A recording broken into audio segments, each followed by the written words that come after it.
Спорт жаңалықтары 11 боксшымыз жартылай финалда. Таиланд астанасы Бангкок қаласында жастар арасындағы лицензиялық турнир өтуде. Оған 19 спортшымыз аттанған еді. Іріктеу кезеңдерінің нәтижесінде 11-і жүлдеге таласуға мүмкіндік алды. Анық-қанығын сол жақта жүрген әріптесім Аслан Қаженов айтады. 11 боксшымыз жартылай финалға шықты.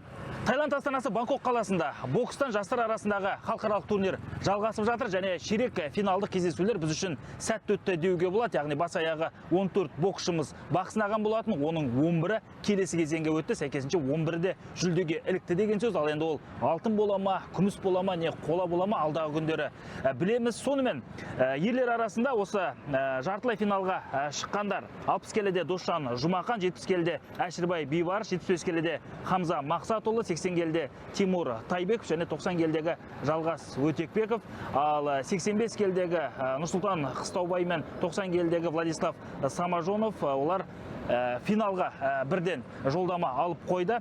Қыздар арасында 57 келідегі Ақнұр Тұрсынғали, 70 келідегі Камила Оспанова, 75 келідегі Зарина Толбай және 80 келідегі Айдана Обайдуллақызы жартылай финалда өнер көрсетеді. Бүгін Аллаға шүкір бірінші жекпе-жегімді өткіздім.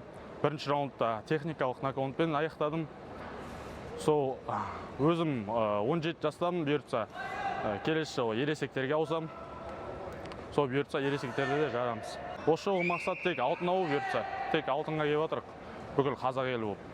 Жалпы айтқанда күн өткен сайын шаршы алаңдағы тартыс күшейіп келеді. Өйткені Таиландтағы турнирге 78 елден 500-ге жуық қатысушы жиналған болатын. Басқаша айтқанда кіші әлем чемпионаты десек те болады. Сәйкесінше жекпе-жектер өте жоғары деңгейде өтіп жатыр. Бұл енді ұл қыздарымыз үшін тәжірибе жинауға, шеберлік шыңдауға өте жақсы мүмкіндік. Сәлеметсіздер ме? Аллаға шүкір. Бүгінде әлем кубогының жартылай финалына шығып жатырмыз. Бірінші Алланың, екінші аға бапкер Жангелді ағай, өз бапкерім Ернар ағайын арқасы деп білем. Құдаларыңызға көп рахмет. Бүгін алжирлік боксшы қызды жеңдік. Бұйырса ертең болған настрой ұстаймыз. 17-де. Олимпиадаға үлгерттім. Олимпиада чемпионы болу Алла қаласа. Бірінші лицензияны алып, содан кейін көк туымызды көкте желбірету.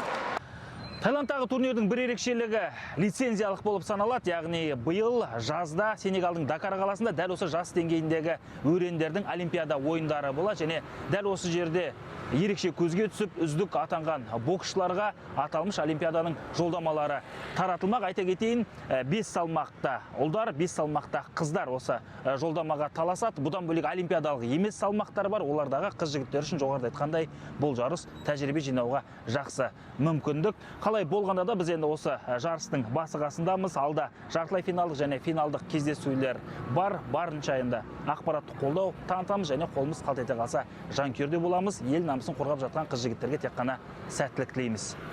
Аслан Қаженов, Таиланд, Бангкок, арнайы 24 KZ үшін.